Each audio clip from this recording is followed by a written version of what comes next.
Hey, welcome to my 5th R1 Driving Academy guide for Assetto Corsa EVO, and just like the other R1 guides, we're controlling our throttle inputs as we pull off the line to try avoid too much wheel spin. Now to begin our lap, we're going to start by moving towards the left side of the track to open up our entry line for the first turn.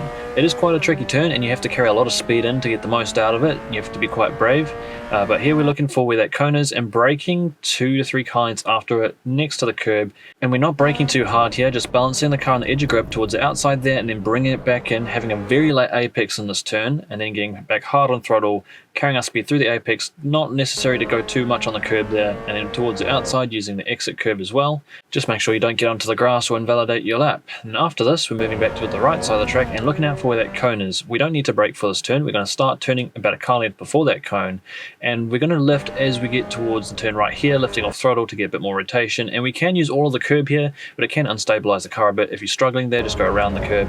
And then towards the middle, we will brake just a little bit to slow us down for this turn, braking about a car length or two before that curb starts and rotating the car a little bit. This time it's not as necessary to get onto the curb. I'd suggest go tightly around it and make sure you pull the car back towards the right after the turn, because we want to open up our entry line for the following turn up here. So more towards the middle of the track, and then we're aiming for an apex around mid-turn or close to where this green area is. But we're not going too far up onto the curb. You can run along the bottom edge of the curb, but I wouldn't suggest going all the way to the top because it can cause you some oversteer.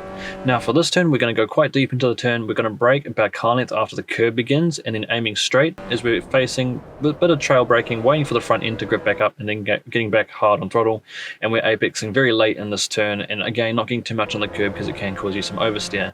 Back all the way to the right side of the track here to open up our entry line so that we can take this turn flat out and beginning to turn about 2 car lengths before that cone we just passed there. All the way to the inside line here, trying not to get too much onto the curb because it can oversteer you. If you're taking a tighter line, you can actually touch the curb a little bit to help rotate you around the turn. And now flowing through the turn, not being too aggressive with our steering inputs, coming back towards the inside of the track here and looking out for our next braking point, which is going to be a little bit before this cone that I've marked out on screen here. And we're not going to be braking too hard, just enough to slow down the car a bit and rotate the car so we can take a lot of speed over this inside curb here, coming right next to that cone and then flowing the car all the way to the outside of the track out into this green area, putting our car almost all the way outside the curb, but not going too far out. We can invalidate the lap. There's no clear braking reference here, but you can brake about 4 or 5 car lengths before the cone's in the distance, or if you carry enough speed out, as you naturally come back on the track, you can start braking then. Now once we've slowed the car down, we can cut all the way over this inside curb here and carry quite a lot of speed through here because the track's cambered and has a lot of grip, and flowing out to the outside again using the green area, once again not going too far out because we can invalidate our lap. And now up towards the hairpin, we're going to start by staying on the left and then sweeping around the curb that's on the right of the track there, lining ourselves up for our braking point. We're looking out for this little pole on the other side of the fence that I marked out on screen and braking about 2 car lengths before that, quite hard on brakes here in a straight line and possibly a little later than I braked there, and then aiming for a late apex so we can get on throttle quite hard and straight. Apexing around mid-corner here, you could probably apex a little later than I did, then hard on brakes, carrying your speed all the way to that outside curb. For this turn, there's not a huge amount to talk about other than just staying quite narrow and close to the inside line, not being too aggressive with your steering inputs and just being smooth through this turn.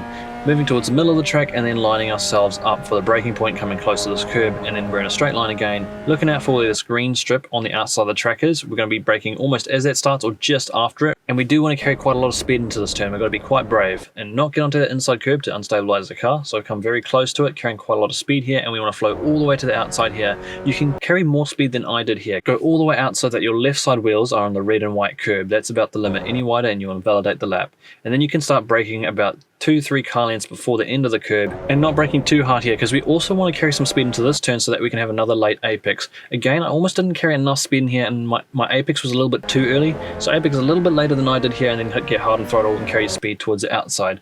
I ended up quite far to the outside of the track too early. If you had a later apex, you'd flow out a bit better and end up on the outside of the track a bit later on with a smoother line.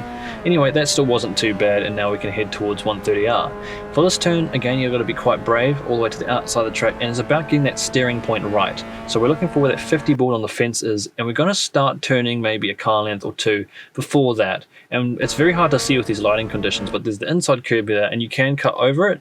It can slightly unstabilize the car there, so if you're struggling with the stability, then just go a little bit around the curb and carrying your speed all the way to the outside curb. Just don't go too far out again. again, you can invalidate the lap.